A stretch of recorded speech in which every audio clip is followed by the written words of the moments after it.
फिर ऊपर जाएंगे ऐसा। ये नीचे रखो ना यार, सबके दिखते पहले एक विषय मांडतो मी शहराने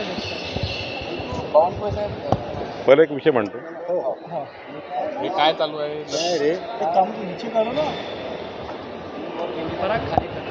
महाराष्ट्र सरकार आणि खास करून आमचे ग्रामविकास मंत्री भारतीय जनता पार्टीचे नेते गिरीश महाजनांचे मी पक्षाकडनं अभिनंदन करतो आणि महाराष्ट्राच्या सरपंच आणि ग्रामपंचायतचे सदस्य यांच्याकडून त्यांचं अभिनंदन करतो की आज ग्रामपंचायतमध्ये जो एक तिढा निर्माण झाला होता, 15 लाख रुपयापर्यंतचे कामं ग्रामपंचायतला करता येत होते, पण मधल्या काळात काही अडचणी आल्या. पण आज महाराष्ट्र सरकारने आणि गिरीश महाजन जे आमचे मंत्री यांनी एक ऐतिहासिक निर्णय घेतला आणि महत्त्वाचा निर्णय घेतला की यानंतर मात्र ग्रामपंचायतला आता 15 लाख रुपयापर्यंत कामं करता येतील. जे काही कामं महाराष्ट्र सरकार, जिल्हा परिषदा किंवा कुठल्याही योजनेचे कामं जे काही ग्रामपंचायतला द्यायचे असतात ते 15 लाख रुपयापर्यंत देता येतील. हा एक चांगला निर्णय ग्रामविकास खात्याने घेतला आहे. मी भारतीय जनता पार्टीतर्फे गिरीश महाजनजी यांचं अभिनंदन करतो.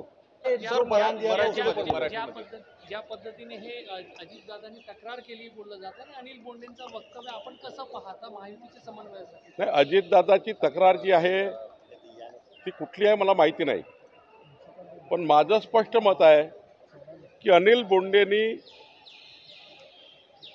राहुल गांधीवर ज्या पद्धतीने बोलले त्याला आमची मान्यता नाही आहे. पण त्यांचा जो असंतोष आहे, संतप्त आहेत ओबीसी समाज, यामध्ये एक भावना आहे की राहुल गांधींनी ओबीसी SC STचं आरक्षण थांबवू, बंद करू, ही जी भावना व्यक्त केली आहे, ही जे राहुल गांधीचं मत आहे त्यावर संपूर्ण महाराष्ट्रातला ओबीसी समाज, SC आणि ST समाज हा चिडलेला आहे आणि त्याच्या भावना अनिल बोंडेंनी व्यक्त केल्या. करताना मात्र चांगल्याही मार्गाने बोलता आलं असतं, एवढंच त्यामध्ये आहे. यामध्ये अजितदादाचा तक्रार करण्याचा प्रश्न येत नाही, कारण अजितदादा हे काही महायुतीमध्ये काही भांडण नाही आहे. अनिल स्ट्राईक रेटनुसार जागा वाटप, स्ट्राईक रेट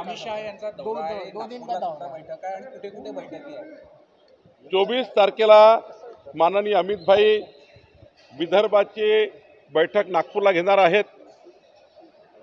24 तारखेला दुपारी संभाजीनगरला एक आमच्या पक्षाची बैठक आहे आणि 25 तारखेला नाशिकला एक बैठक आहे.